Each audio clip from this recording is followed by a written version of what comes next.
Master जी, यानी कितने सुंदर धुन को बजा रहे हैं। एक बार फिर से रहे मनोज जी, क्या बजा रहे थे? कितना सुंदर धुन बजा रहे हैं। क्या बजा रहे हैं? अरे पियावा दिलदार मिललई है, माना है मोर बतिया। ये कह रही है कौन? ध्यान देंगे, ये कोई और नहीं कह रही है, स्वयं मैया पार्वती कह रही है अपनी सखियों से। मैया पार्वती कह रही है अपने सखियों से, जब मैया पार्वती की शादी हो गई, ससुराल गई भोलेनाथ जी के घर, और जब भोलेनाथ जी के घर से अपनी मैके आई हिमाचल, तो सारी सखियों से कहती है, अपने भोलेनाथ की बड़ाई करती है। और क्या कहती है? ए सखी, अरे पियावा दिलदार मिललई है, अरे भोला दिलदार मिललई है, माना है मोर बतिया।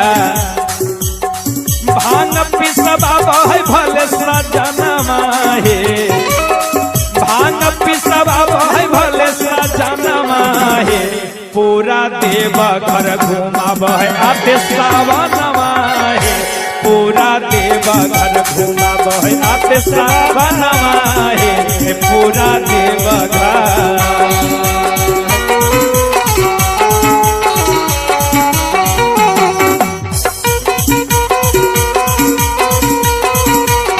बोलबा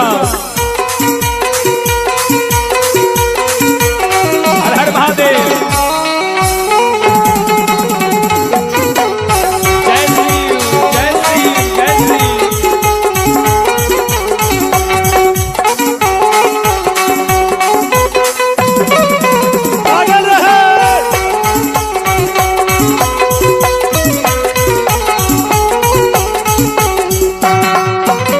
और क्या, मैया पार्वती भोलेनाथ की बड़ाई करती है और क्या कहती है कि भले मेरे भोलेनाथ श्यामले हैं, जटा जूट रखते हैं, भांग खाते हैं, गांजा पीते हैं, बैल की सवारी करते हैं, लेकिन मत पूछो और सांवर है साजनवा, सखी नहीं है तनिको दुख है, बोलियो से माथा चुवई बारी हाथ मुख है।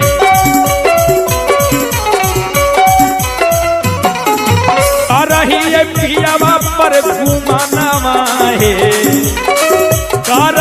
पियावा पर घुमाना है। मैया पार्वती कह रही है, अरे का रही है पियावा पर घुमाना है। काहे नहीं ऐसा कहेगी हो? काहे नहीं ऐसा कहेगी?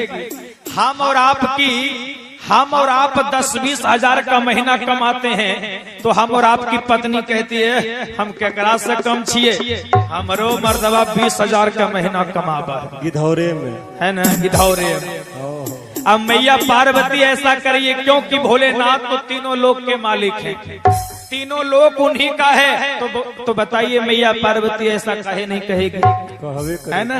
क्या कह रही है? अरे कह रही है पियावा पर घुमाना है, अरे पूरा देव घर घुमा बहयाते सवाना है, पूरा देव घर घुमा बहयाते सवाना है।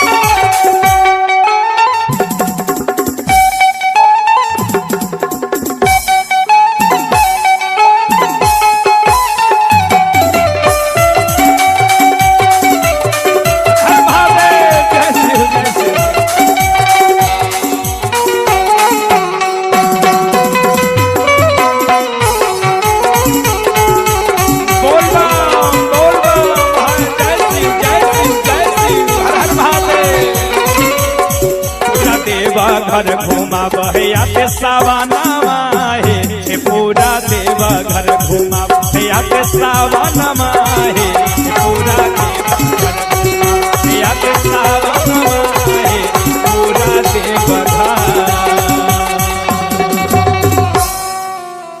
बोले शंकर भगवान की जय हो जय।